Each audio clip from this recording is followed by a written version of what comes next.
안녕하세요. 오늘 당신과 함께 깊이 파고 들어볼 자료는 크리스토퍼 알렉산더의 역작 질서의 본질 제1권의 대미를 장식하는 부분입니다. 바로 부록, 전체성과 살아있는 구조의 수학적 측면, 그리고 결론입니다. 네.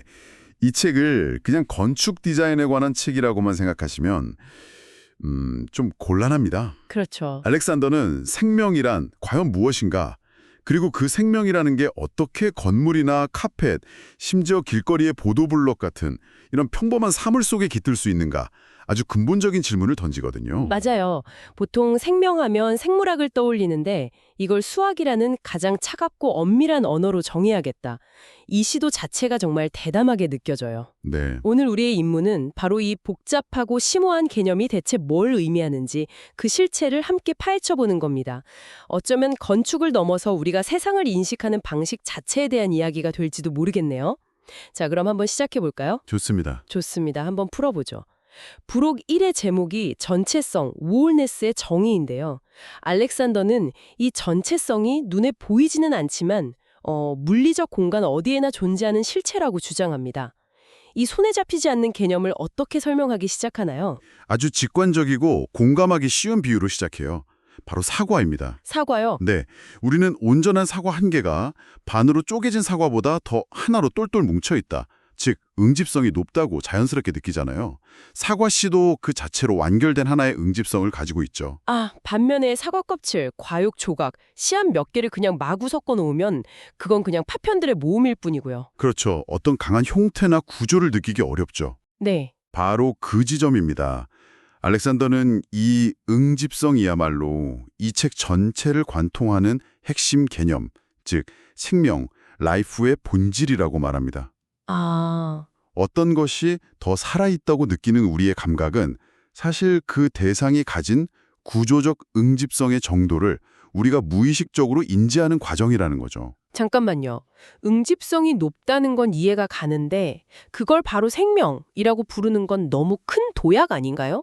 예를 들어 다이아몬드는 세상에서 가장 단단하고 응집성 높은 구조를 가졌지만 누구도 다이아몬드를 살아있다고 하진 않잖아요. 알렉산더가 말하는 생명은 우리가 아는 거랑 뭐가 다른 거죠? 아주 날카로운 질문입니다. 여기서 알렉산더가 말하는 생명은요, 살아있다, 죽었다의 이분법적인 개념이 아니에요. 그런 게 아니군요. 네, 일종의 스펙트럼, 즉 정도의 문제거든요. 다이아몬드도 그 결정 구조의 완벽함 때문에 낮은 단계의 생명을 가지고 있다고 볼 수 있어요. 하지만 사과처럼 여러 부분들이 서로 유기적으로 연결돼서 더 큰 전체를 이루는 그런 복잡한 구조에 비하면 그 생명의 정도가 훨씬 낮다는 거죠. 그의 주장은 모든 사물, 모든 공간이 이 생명의 정도라는 척도 위에 놓여 있다는 겁니다. 그러니까 생물학적 생명이 아니라 구조적 생명에 대한 이야기군요. 그렇다면 이 정도를 어떻게 측정 가능한 수학적 구조로 만들어낼 수 있죠? 여기서부터 정말 대담한 상상이 시작됩니다. 그는 먼저 모든 공간 영역을 R이라고 불러요. 이 R은 무수히 많은 하위 영역, 그러니까 부분 집합으로 나눌 수 있죠. 네. 그리고 각각의 하위 영역에 이 생명의 정도를 나타내는 척도, C라는 값을 0에서 1 사이의 숫자로 부여합니다. 1에 가까울수록 강한 생명, 즉 높은 응집성을 갖는 거죠. 그리고 그 중에서 가장 강한 생명력을 가진 부분들을 특별히 부르는 이름이 있었죠? 네, 바로 중심, centers입니다. 이 중심들이야말로 공간의 구조와 의미를 부여하는 핵심 요소들이에요. 결국 어떤 공간의 전체성, wholeness란 그 공간을 구성하는 수많은 중심들과 그들 사이의 복잡한 상호작용으로 이루어진 하나의 거대한 시스템이라고 정의하는 겁니다. 이론은 그럴듯한데 현실적으로는 거의 불가능한 이야기처럼 들리는데요. 실제 공간의 하위 영역 수는 거의 무한대에 가까울 텐데 그걸 어떻게 다 계산하죠? 맞아요. 알렉산더도 그 점을 인정해요. 100만 개의 점으로 이루어진 공간만 해도 하위 영역의 수가 2의 100만 제곱, 사실상 무한대니까요. 그렇죠. 그래서 그는 모든 하위 영역을 다루는 대신에 가장 강력한 소수의 중심들에 집중함으로써 전체성을 근사치로 파악할 수 있다고 설명합니다. 마치 우리가 지도를 그릴 때 모든 집과 나무를 다 표시하는 대신에 주요 도시나 강, 산맥을 중심으로 전체 지형을 파악하는 것과 비슷한 원리군요. 네, 바로 그거죠. 자, 그럼 이 아주 추상적인 중심과 전체성 이론이 실제로 어떻게 작동하는지 궁금해지는데요. 듣고 계신 당신도 아마 그래서 이걸 대체 어떻게 써먹는다는 거지 하는 생각을 하실 것 같아요. 그렇죠. 알렉산더도 그걸 예상했는지 브록2 전체성 W에 대한 상세한 예시에서 아주 단순한 모델로 직접 보여주더군요. 네, 바로 흑백 사각형 7개로 이루어진 단순한 패턴입니다. 7개의 점으로 이루어져 있으니 총 2의 7제곱, 즉 128개의 하위 집합을 가질 수 있죠. 네, 알렉산더는 이 128개 중에서 어떤 것들이 중심으로서 강한 생명력을 갖는지 계산하는 구체적인 방법을 제시합니다. 여기서 GSY이라는 아주 단순해 보이는 수학적 함수가 등장하죠. 맞습니다. 추측은 정말 어이없을 정도로 간단해요. 어떤 하위 패턴이 딱 2가지 조건을 만족하면 생명값 1을 부여하고 아니면 0을 줍니다. 첫째, 패턴의 조각들이 서로 연결되어 있을 것. 연결? 둘째, 그 형태가 좌우 대칭일 것. 잠깐만요. 고작 연결과 대칭이라는 두 가지 기준만으로 패턴의 생명을 측정한다고요? 네, 이건 마치 뭐랄까 고급 레스토랑의 요리를 음식이 따뜻한가랑 접시에 담겨 있는가 이 두 기준으로만 평가하려는 것처럼 너무 단순한 것 아닌가요? 이게 정말 의미 있는 결과를 낼 수 있나요? 비유가 아주 적절하네요. 정말 그렇게 보일 수 있습니다. 그렇죠. 하지만 알렉산더가 발견한 건 이 2가지 단순한 규칙이 의외로 아주 효과적인 필터 역할을 한다는 점이에요. 필터요? 네, 우리의 뇌가 본능적으로 강하게 인식하는 패턴들 있잖아요. 예를 들어 사람의 얼굴, 단순한 로고, 집의 기본적인 형태 같은 것들이 대부분 이 2가지 규칙을 만족시키거든요. 아, 완벽한 도구는 아니더라도 생명이 어디에 주로 나타나는지를 대략적으로 걸러내는 데는 꽤 유용하다 뭐 그런 거군요. 정확합니다. 실제로 알렉산더는 이 단순한 대칭성이라는 기준만으로 찾아낸 중심들의 체계가 인지 실험에서 사람들이 어떤 패턴을 더 살아있다고 느끼는지 예측하는 데 상당히 정확했다는 결과를 보여줍니다. 아, 물론 한계도 명확해요. 비대칭이지만 강하게 인식되는 패턴을 놓치기도 하고 대칭인 중심들 간의 강도 차이를 구분하지 못하기도 하죠. 네. 하지만 중요한 건 이거예요. 생명이라는 지극히 주관적으로 보였던 개념이 사실은 측정 가능하며 심지어 예측력까지 가질 수 있다. 이 가능성을 수학적으로 증명해 보였다는 점입니다. 알겠습니다. 이 전체성이라는 게 실제로 존재하고 수학적 모델로 근사치로나마 측정까지 가능하다면 왜 우리는 평소에 그걸 잘 인식하지 못하는 걸까요? 네. 부록 3. 전체성을 인식하는 것의 인지적 어려움은 바로 이 문제를 다루는데 여기가 정말 흥미롭습니다. 레드클리프 대학생들을 대상으로 한 실험 이야기가 나오죠. 35개의 각기 다른 흑백 패턴들을 보여주고 서로 비슷하다고 생각하는 것들끼리 묶어서 배치해보라고 요청했습니다. 일종의 분류 작업이었군요. 네.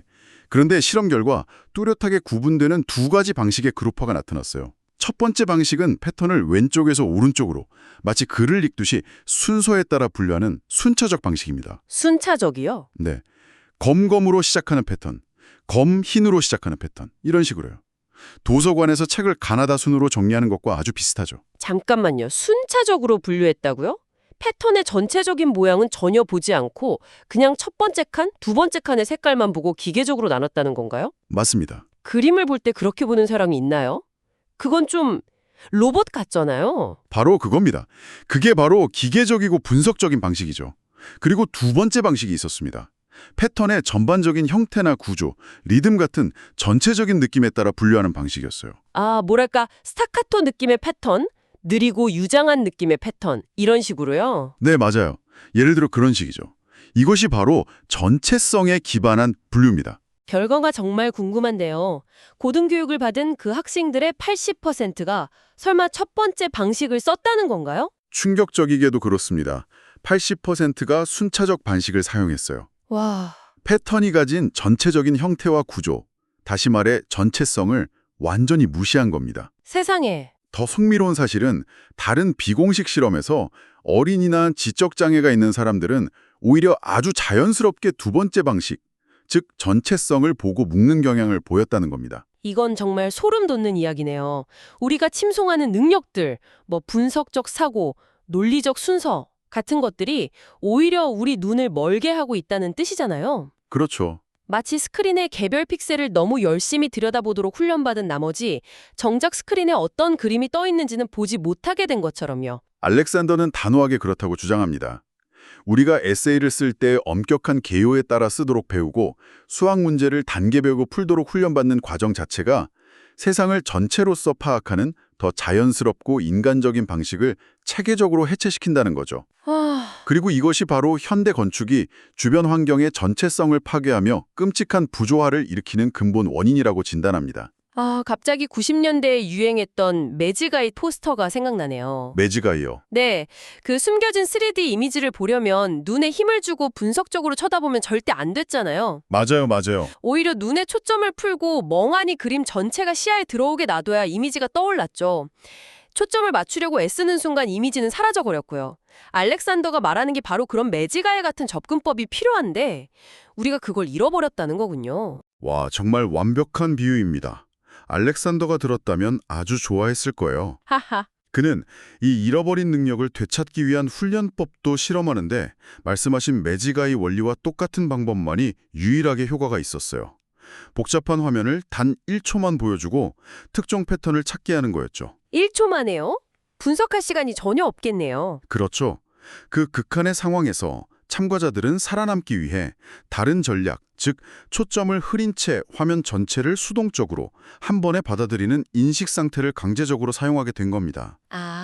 이 훈련을 반복하자 패턴 분류 방식이 순차적 방식에서 전체론적 방식으로 바뀌는 것이 관찰되었습니다. 이 이야기의 스케일은 부록 4에서 건축을 넘어 물리학의 영역으로까지 확장됩니다. 중심들이 상호작용하는 방식이 기존의 물리법칙으로는 설명되지 않는다는 아주 도발적인 주장인데요. 네, 기존의 기계론적 세계관에서는 시계 부품은 시계 안에 있든 밖에 있든 그 자체의 속성은 변하지 않습니다. 그렇죠. 톱니버키는 어디에 있든 그냥 톱니버키죠. 네, 하지만 알렉산더가 말하는 중심들의 장, 필드 오브 센터스는 완전히 다릅니다. 어떻게 다른가요? 예를 들어보죠. 친구들 모임을 생각해보세요. 고전 물리학의 세계에서는 각 친구는 고유한 성격을 가지고 있어요. A는 활발하고 B는 조용하죠. 둘이 같이 있어도 A는 그냥 활발한 A이고 B는 조용한 B일 뿐이에요. 네, 각자의 성격은 변하지 않죠. 하지만 알렉산더의 세계에서는 다릅니다. A라는 친구의 행복지수가 옆에 다른 행복한 친구들이 있을 때 실제로 더 높아진다고 생각해보세요. 서로 영향을 받는 거군요. 네, 서로의 좋은 에너지의 영향을 받는 거죠. 그 방의 전체 행복의 장은 단순히 개개인의 행복지수를 더한 값이 아니라 한 명의 행복한 존재가 다른 사람을 말 그대로 더 행복하게 만드는 역동적인 시스템이 되는 겁니다. 이게 바로 그가 말하는 자기의존적, 즉 장이 스스로를 만들어간다는 개념이에요. 그래서 부트스트랩 스스로 끌어올린다는 말이 붙었군요. 마치 전구를 여러 개 켰을 때 각각의 빛이 서로를 더 밝게 비춰주는 효과와 같네요. 정확합니다. 이런 현상은 중력이나 전자기장 같은 고전 물리학의 장에서는 일어나지 않아요. 중력장의 세기는 질량 분포에 의해 결정되지 중력장 자체에 의해 결정되지는 않거든요. 그렇군요. 결국 이건 공간이 단순히 텅 빈 배경이 아니라 그 자체로 생명을 가질 수 있는 일종의 능동적인 실체라는 아주 급진적인 세계관의 변화를 요구하는 셈입니다. 자, 이제 책의 결론 부분입니다. 여기서 알렉산더는 이 모든 논의를 종합하며 자신의 비전을 제시합니다.